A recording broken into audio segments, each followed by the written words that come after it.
The fluorescent lights hummed their mechanical song above the Atlanta skyline as Seattle General settled into the rhythm of another night shift. Megan O'Brien pushed through the ER doors at 11:11 p.m., her badge clipped to scrubs that had been washed so many times the color had faded to a pale blue-gray. 8 months. She'd been here 8 months, and in that time she'd become the kind of nurse people forgot was in the room, which suited her just fine. The stainless steel counters gleamed under harsh white light. The smell of stale coffee and antiseptic hung in the air like a permanent resident.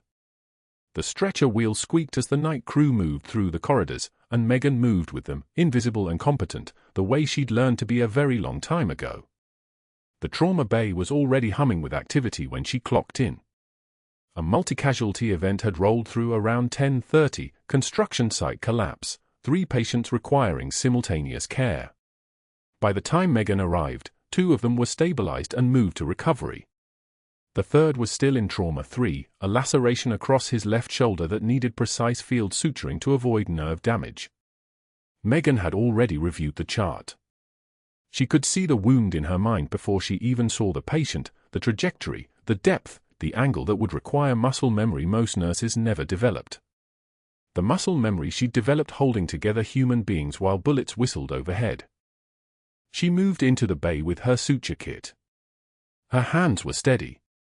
They'd held steadier things than surgical instruments. Her fingers bore the faint white lines of old scars, one across her knuckles from a training accident, another beneath her left ring finger from something she didn't talk about. She began the sutures with the economical precision of someone who'd done this in darkness, in rain, in conditions that made sterile technique feel like a luxury. 4.0 silk. Clean, even passes. The kind of work that drew attention from the people who knew what they were looking at. That's when Captain Holloway walked in. He wore a Marine Corps dress uniform, visiting from a humanitarian liaison office, and he'd stopped by to check on one of his wounded. He'd seen a lot of field medicine in his time. He watched Megan work for exactly 90 seconds before he approached her at the suture station. "That's a combat medic stitch pattern," he said quietly. His voice carried the weight of someone accustomed to giving orders and having them followed. "Field pattern. I've seen it maybe twice outside of active zones. You trained with the 82nd. Megan's hands didn't pause. She completed the pass she was working on before answering. "A while ago," she said.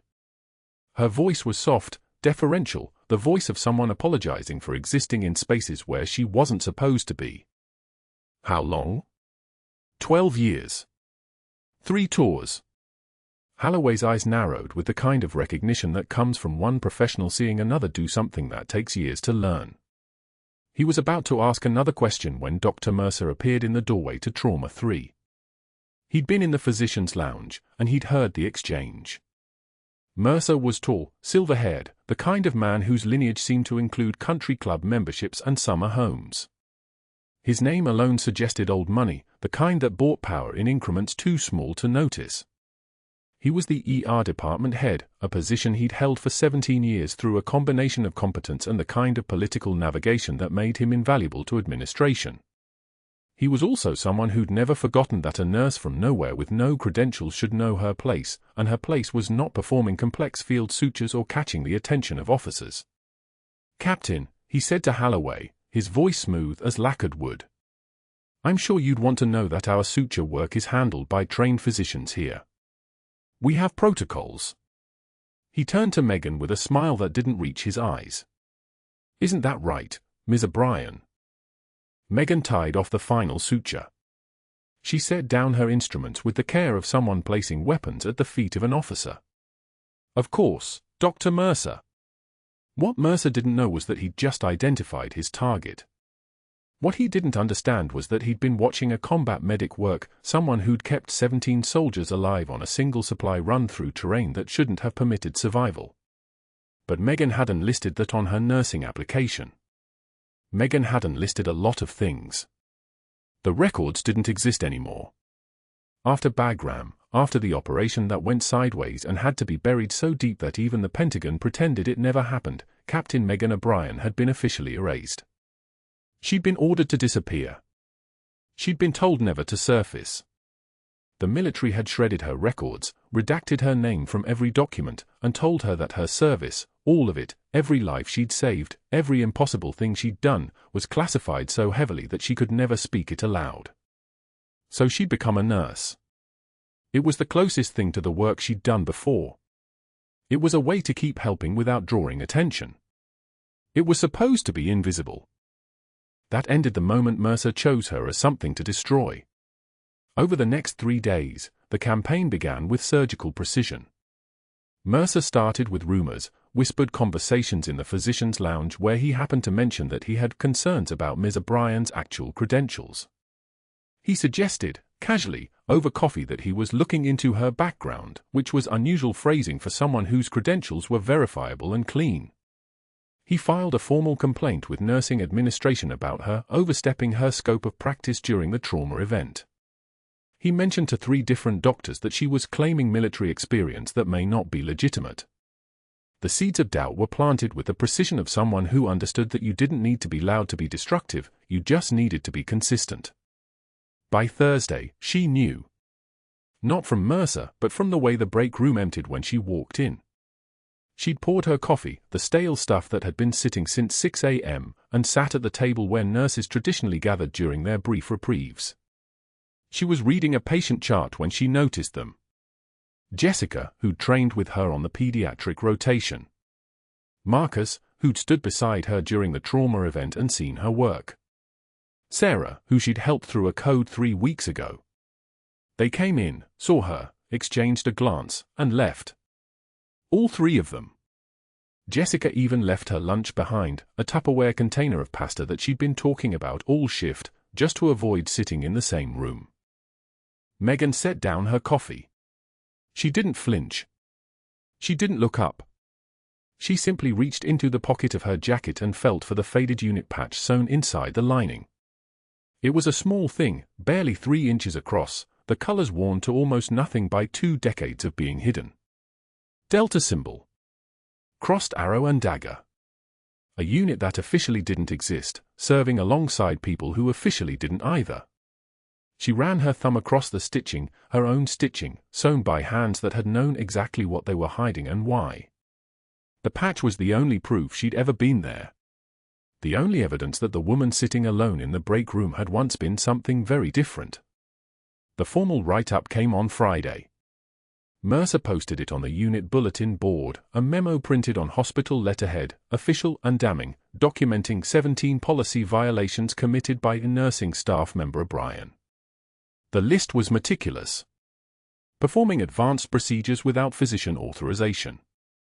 Administering medications beyond her scope. Engaging in insubordinate behavior during emergency events.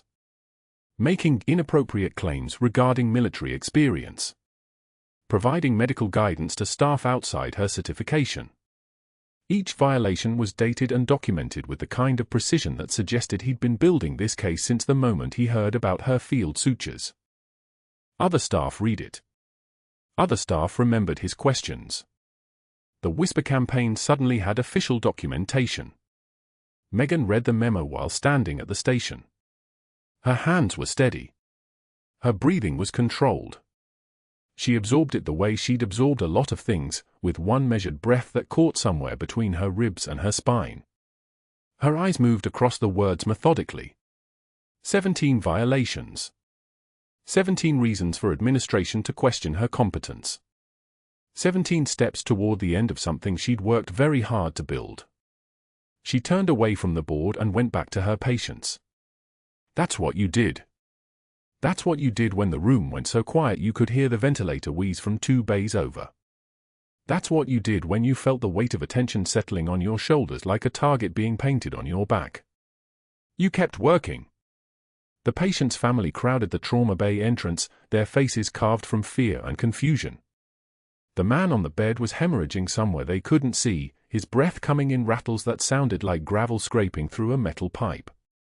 Megan moved between them with her hand steady, reading the monitors the way some people read newspapers, fast, efficient, extracting information others missed. Dr. Mercer stood at the foot of the bed, tablet in hand, his eyes tracking her movements with something that looked like hunger. His oxygen saturation is dropping, Megan said quietly. We need to prepare for intubation. Mercer looked up slowly. He was one of those men who wore his superiority like cologne. It preceded him into every room. I'll decide what this patient needs. Not you. The family watched.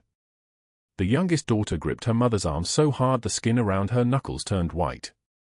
Doctor, his stats. I don't recall asking for input from nursing staff. His voice moved through the room like something that poisoned the air it touched. He turned to the family with a smile that didn't reach his eyes. I apologize for any confusion. You might want to request a real medical professional oversee your father's care. Someone with actual credentials. Megan felt the words land exactly where he intended them to land. In the space between her ribs where they could echo. The daughter's face crumpled. The mother's jaw tightened. Mercer watched Megan, waiting for the crack, the tremor in her voice, the glassy sheen of tears, the stumble backward that would confirm what he'd just suggested. What he got instead was a single measured breath. Megan met his eyes without flinching. When she spoke, her voice came out even, calibrated, dangerous in the way that only genuine competence can be.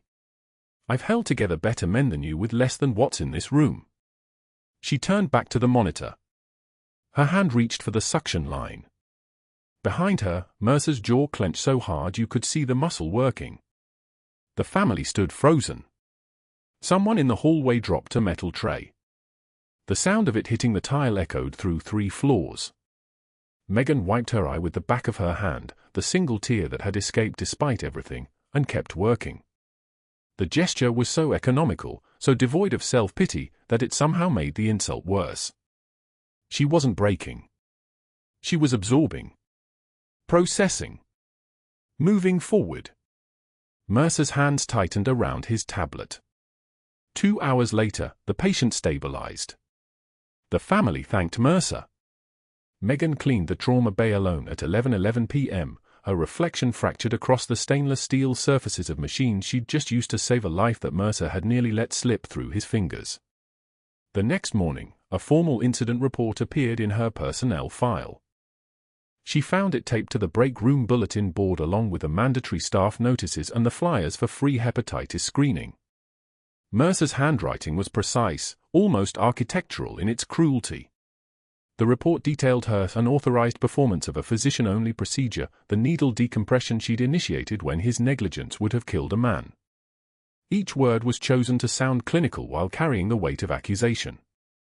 Overstepping scope of practice. Dangerous precedent. Violation of Protocol 7.4.2. She stood there reading it, coffee cooling in her hand. 2 nurses walked past, saw the report, saw her reading it, and suddenly became very interested in the refrigerator in the opposite corner of the room. By that afternoon, a second report followed. This one invoked what Mercer called obscure Joint Commission regulations, except they weren't obscure. They were real. He'd built a documentation trail so methodical it looked like evidence. Every interaction where she'd anticipated a doctor's need before being asked. Every moment she'd moved with the precision of someone trained in environments where hesitation cost lives.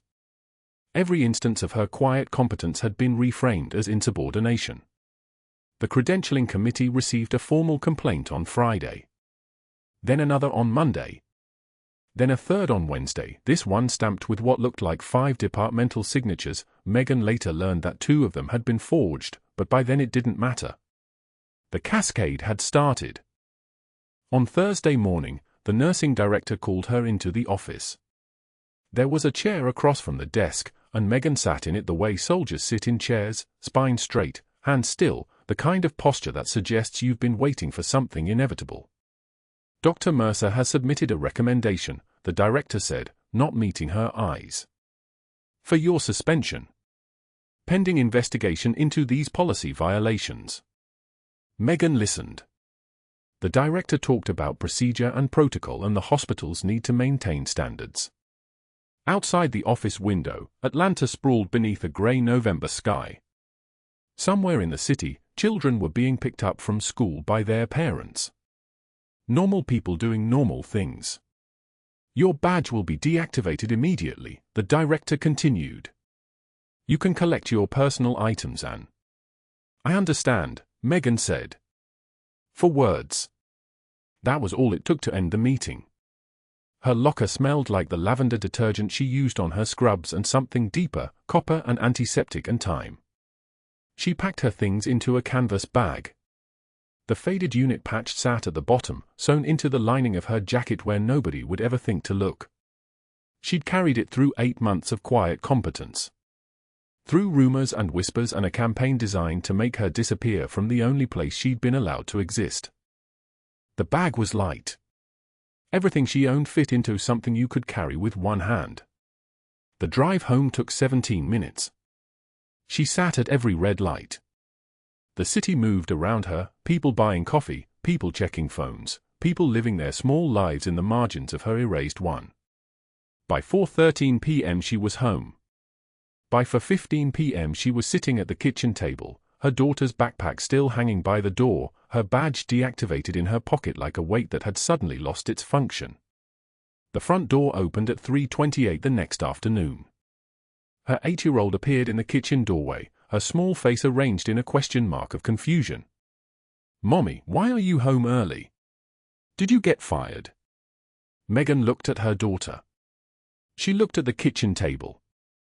She looked at her hands, hands that had saved lives, hands that had held men together when everything was falling apart, hands that had been forced to stop working. She didn't answer. She couldn't. The words were somewhere behind her ribs where the earlier insults still echoed, and they wouldn't come. But that wasn't the worst part. The worst part was knowing that somewhere in the hospital, Mercer was smiling. Somewhere in his office, he was closing the file marked O'Brien and moving on to the next nurse who didn't know how to stay in her lane. The worst part was knowing that silence and compliance had failed her. That 8 months of quiet excellence had been weaponized against her. That the only thing standing between Captain Megan O'Brien and complete erasure was a daughter who needed her to be a mother, and a secret that was about to become a lot harder to keep. The stretcher burst through the ER doors at 2:13 a.m., and the construction worker on it was already turning blue. His chest heaved like he was drowning in air, each breath a desperate gasp that produced nothing. The paramedic shouted vitals as they wheeled him toward Trauma Bay 2, 38-year-old male, fell from scaffolding, suspected pneumothorax, O2 sat dropping fast, 68 and falling. The fluorescent lights blazed overhead as nurses scattered into position, trauma protocols activating like muscle memory in a dozen bodies at once. Megan was already moving before the stretcher locked into place. Not running. Walking. The kind of walk that made the air pressure change around her.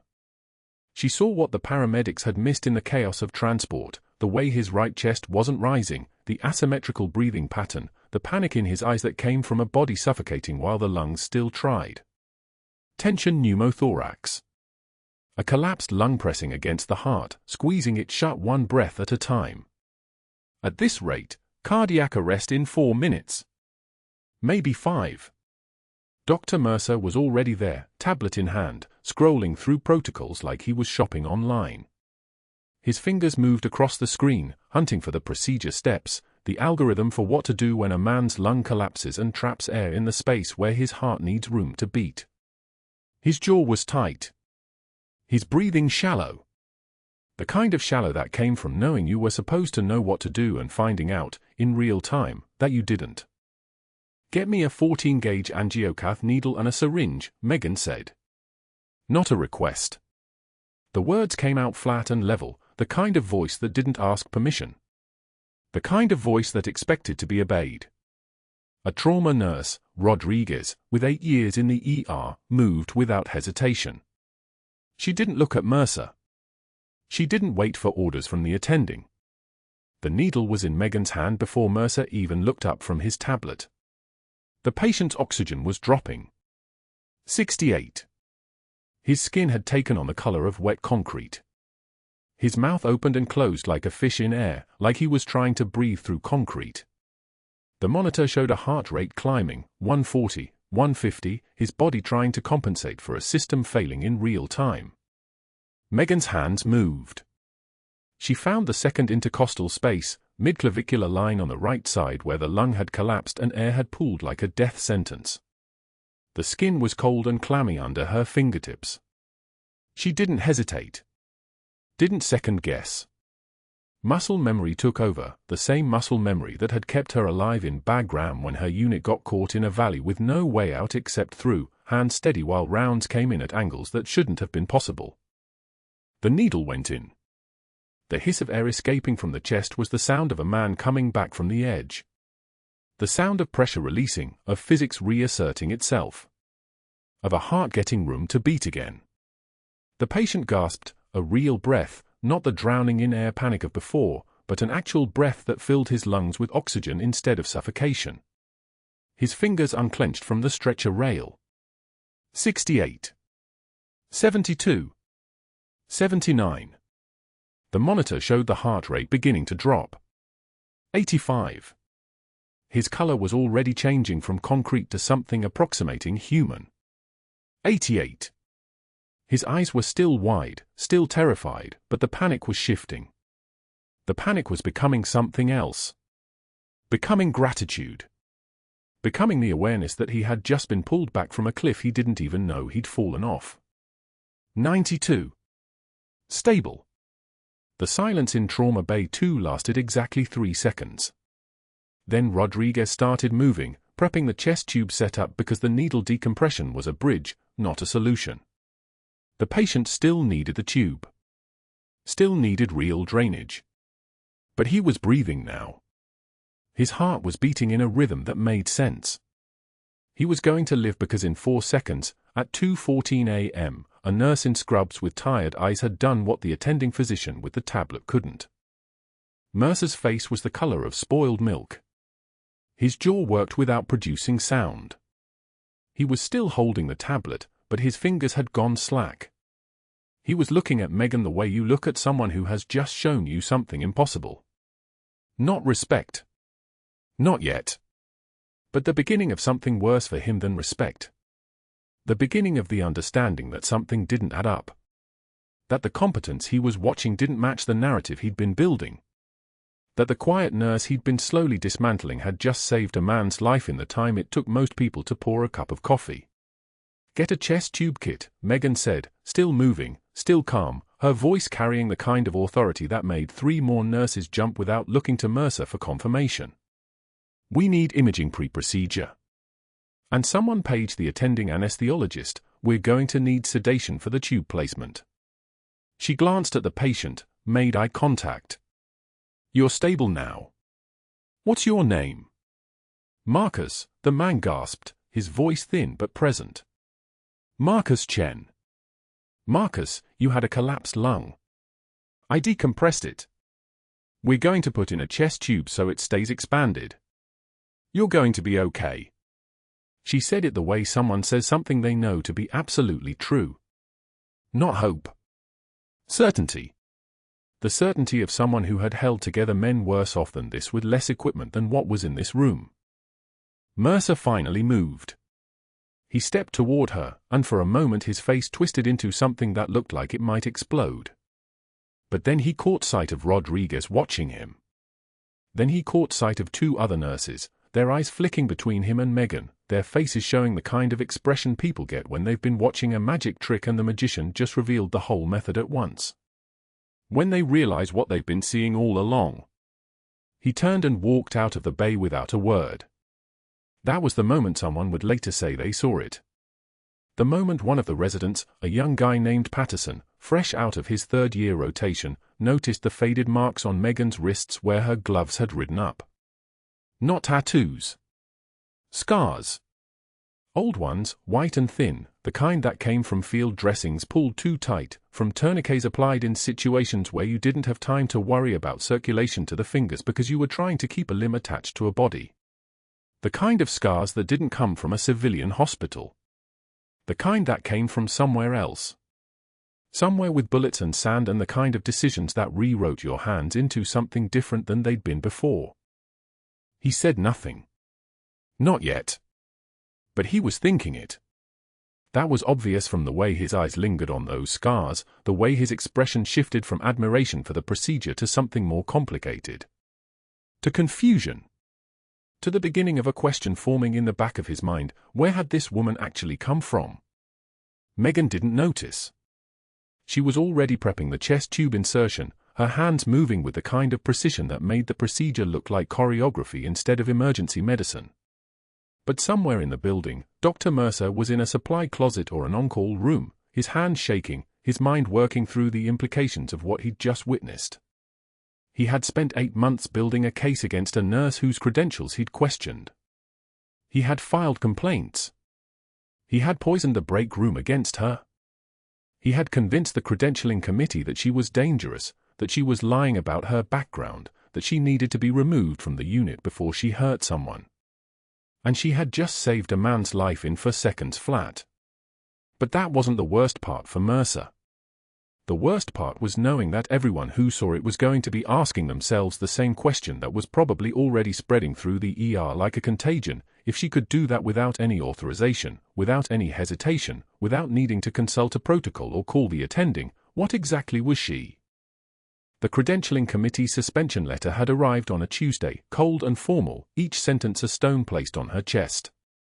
2 weeks. That's how long they gave her while they reviewed the incident. 2 weeks to sit at home with her badge deactivated, watching the ER continue without her, knowing that every moment she wasn't there, Mercer was narrating the story his way. The apartment was quiet in ways hospitals never were. No monitors. No ventilators. No overhead pages announcing codes. Just the hum of the refrigerator and the soft tick of the wall clock marking hours that felt heavier than they should. Megan had spent 12 years moving through spaces where silence meant danger. Now silence meant she was alone with nothing but time and the certainty that her career was ending in the way military careers often did, not with a bang, but with paperwork signed by people who had never met her. The physical decompression she'd performed had been documented. Witnesses confirmed it. The patient was alive because of those 4 seconds, because her hands had known exactly where the second intercostal space was, exactly how much pressure the needle required, exactly when to stop. Muscle memory had nothing to do with it. This was something deeper. This was the difference between someone trained to save lives and someone trained to follow protocols. Mercer knew the difference. That was the problem. She'd cleared her locker on the day her badge stopped working. The fluorescent lights of the hospital had felt alien suddenly, as if the space itself was rejecting her. Her hands had moved methodically. Scrubs folded into a cardboard box. Stethoscope coiled like a snake. Trauma shears that had cut through fabric and sutures thousands of times. And there, still sewn into the lining of her jacket after 8 months of wearing it, was the patch. Faded now, nearly colorless. Unit designation barely legible. She'd held it for a long moment, the fabric thin enough to see through if she angled it right. That patch was from a life that officially didn't exist. From an operation that the Pentagon had buried so deep that even the official military records didn't acknowledge she'd been there. The drive home had taken 23 minutes. She'd counted. Her daughter was at Mrs. Chen's next door when she arrived, as she always was on Tuesdays. Megan had texted the neighbor. Running late at the hospital. Can you keep her until 6? It was for 16 p.m. when she realized she'd sent a text that wasn't true anymore. She wasn't running late. She wasn't going in. She probably wasn't going back at all. Mrs. Chen brought Sophie home at 5:51 p.m., holding the 8-year-old's hand like she was carrying something precious. Sophie's backpack was slung over one shoulder, her shoes already untied. She had this habit of loosening them the moment they stepped outside the school doors. She was talking about something her friend Marcus had said on the playground, some elaborate story involving freeze tag and a rule nobody had ever heard of. She stopped talking when she saw her mother's face. Megan was at the kitchen table. She'd been sitting there for 2 hours, which in the arithmetic of a child was approximately forever. The kitchen light was off. Only the light from the hallway cut across the table. It was the kind of illumination that made everything look like it was underwater. Mommy. Sophie's voice changed. That particular frequency that children adopted when they sensed something was wrong with the world. Why are you home early? Did you get fired? The question hung there. Not angry. Not accusatory. Just confused. A child's understanding of adult failure was remarkably clean and simple. You either had a job or you didn't. You either came home at the right time or you didn't. Sophie didn't understand suspensions or credentialing committees or the slow, methodical destruction of someone's professional life through bureaucratic precision.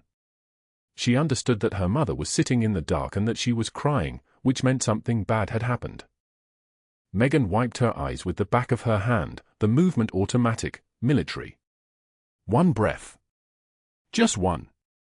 No, sweetheart. Not fired. Just, the hospital is reviewing something. I'm on leave for a little while.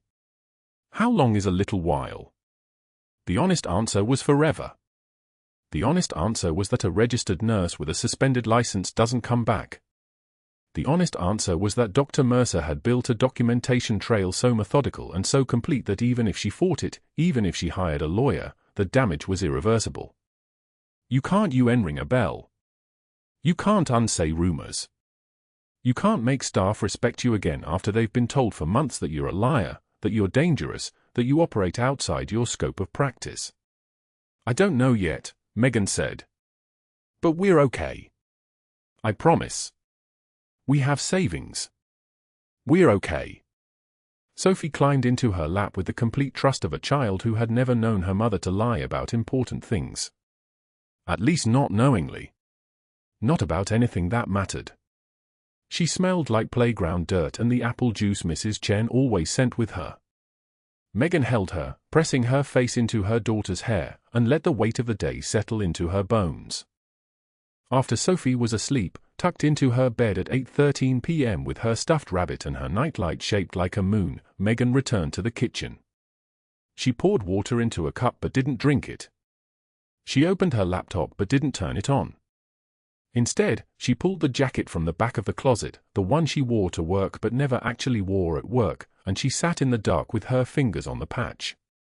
The stitching had held for 18 years. Through the operation at Bagram. Through the classified extraction she still wasn't supposed to talk about. Through the day they told her, in a room without windows in a building without a name, that she was no longer Captain Megan O'Brien as far as the United States military was concerned. She was a ghost. A redacted file. Officially erased so completely that if something went wrong, if questions were asked, if investigations were opened, there would be nothing to find. Just a civilian nurse named Megan O'Brien who had never served. Never seen combat. Never held 14 people together with her hands while their lives bled out on desert sand. They had ordered her to disappear. She had chosen to be a nurse in Atlanta. It was supposed to be safe. It was supposed to be invisible. A life where the most dangerous thing that happened was a difficult intubation, where the worst outcome was a patient who didn't make it despite everything she did, where nobody asked questions because there was nothing to ask about. Instead, she'd walked into a situation where one doctor had decided her competence was an insult to his authority. Where her hands, the hands that had operated in dust storms and under enemy fire, the hands that had been trained by the best combat surgeons in the military, were considered a threat because they moved without hesitation and without protocols. She held the patch up to the light. The threads were still there. The symbol still visible, barely. It was proof of a life where everything she did mattered. 14 people. Then 31. Then 87. Then 214 by the time they brought her home. A life where her actions had saved hundreds. Where her presence had meant the difference between someone going home or getting a flag and a letter to their family. And now that life was costing her everything. She almost threw it away. That was the honest truth of the rock-bottom moment. She had stood at the sink, the patch between her fingers, and she had thought about dropping it into the trash. She thought about erasing herself the way the military had tried to. Complete the job. Stop being a ghost. Just be Megan O'Brien, the failed nurse. Be Sophie's mother. Be nobody else. Be nobody. The phone on the table buzzed. A notification from the hospital system, a staff group chat she wasn't supposed to be in anymore. Someone had posted a photo of the ER at night, empty and sleek under the lights. Someone else had commented, "Quiet shift." Think O'Brien would have made it smoother though. It was small. Almost nothing. But it meant that at least one person knew. At least one person understood that something was different now. That she was gone, and they felt it. She set the patch on the table and didn't throw it away. Outside, the rain began. Not a gentle rain.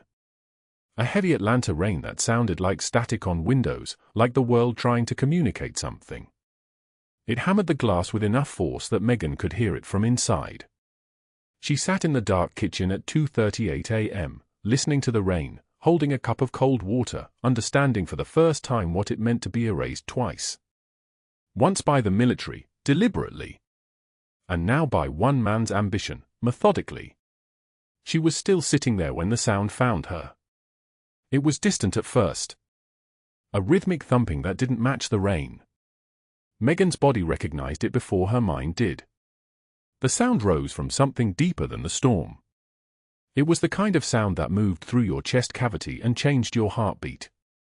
Helicopters. Plural. Coming from the south, toward the hospital. At 3:06 a.m., 3 UH-60M Blackhawks crossed the Atlanta skyline, their running lights bright against the rain-dark clouds, their rotor wash pushing the storm sideways as they descended toward Seattle General's helipad. Inside, a patient who had been unconscious for 2 weeks opened his eyes. He asked one question, and it was a name.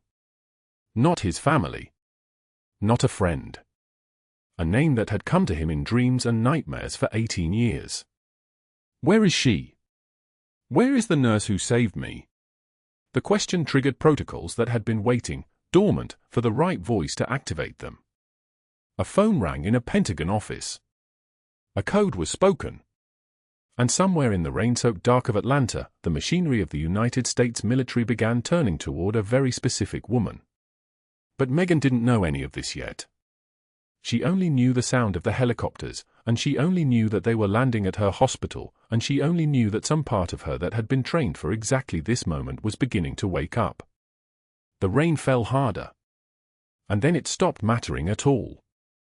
The next voice they heard wasn't human. It was a helicopter.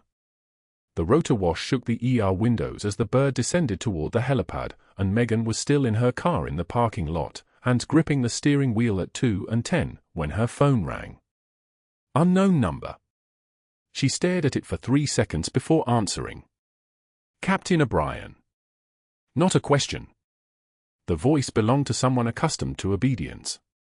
I'm suspended, she said quietly. Not anymore. We need you. Now. She didn't ask who.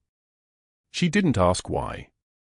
Some part of her, the part that had been sealed away for 8 years, buried under scrubs and bedside manner and the deliberate smallness of a nurse who didn't exist, that part had been waiting for this call since the moment she signed the discharge papers at Walter Reed. The ER exploded into controlled chaos as she walked through the automatic doors. A patient had arrived via police escort, a man with a chest wound and eyes that belonged to someone who had spent the last 15 years seeing the world through a rifle scope.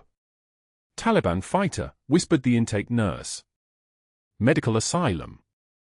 2 officers stood flanking the bed like bookends. Megan moved to the vital signs monitor without thinking. Habit. Professionalism. The mask she wore so well nobody questioned it anymore. The patient's eyes met hers across the bay. Everything stopped. His pupils dilated. His chest heaved against the oxygen mask. His mouth formed a single word in Pashto, spoken so quietly only she could have heard it from that distance, only someone trained to recognize it, only someone who had earned it in blood and dust and the kind of darkness that doesn't have a name in any language. Valkyrie. The translator's face went white. The officers straightened. Dr. Mercer, who had been reviewing charts near the nurse's station, looked up with the mild curiosity of a man watching something beneath his notice. That was when the Marine Corps liaison walked in. Captain Marcus Halloway. She recognized him from the briefing photos in a file she'd been ordered to burn. He moved through the ER with the fluid precision of someone who had cleared buildings under fire, and when he locked eyes with Megan, he smiled. "I need everyone who isn't essential," he said to the gathered staff, his voice carrying the weight of command despite his lack of visible rank. "Out! Now!" Nobody moved.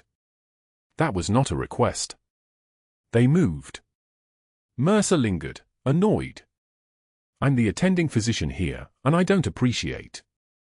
"Dr. Mercer," Holloway said, and something in the way he said it, something in the careful, almost gentle tone, made even Mercer understand he should be quiet. "In 60 seconds, you're going to wish you'd left." Mercer's face flushed. He stayed. Holloway pulled a tablet from his bag. The screen glowed with a blue border of classified encryption. His voice dropped into the formal cadence of military citation.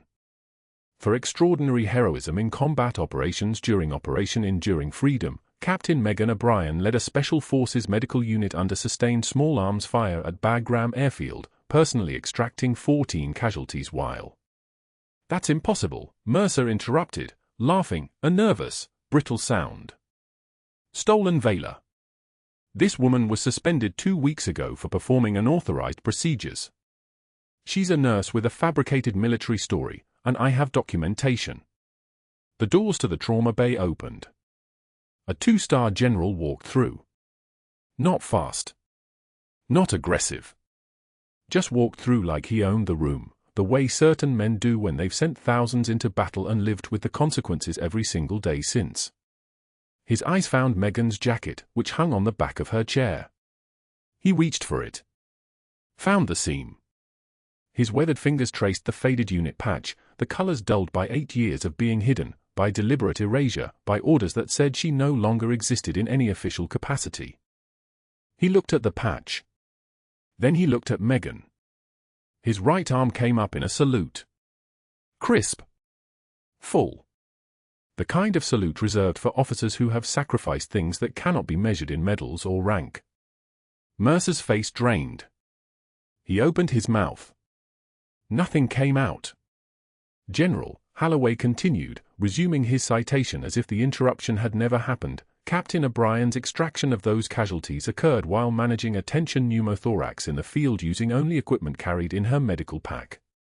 All 14 soldiers returned to combat support hospital within the evacuation window. 13 survived to this date. Her actions directly resulted in the preservation of life under fire." This is the Navy Cross citation for. But that wasn't the worst part for Dr. Mercer.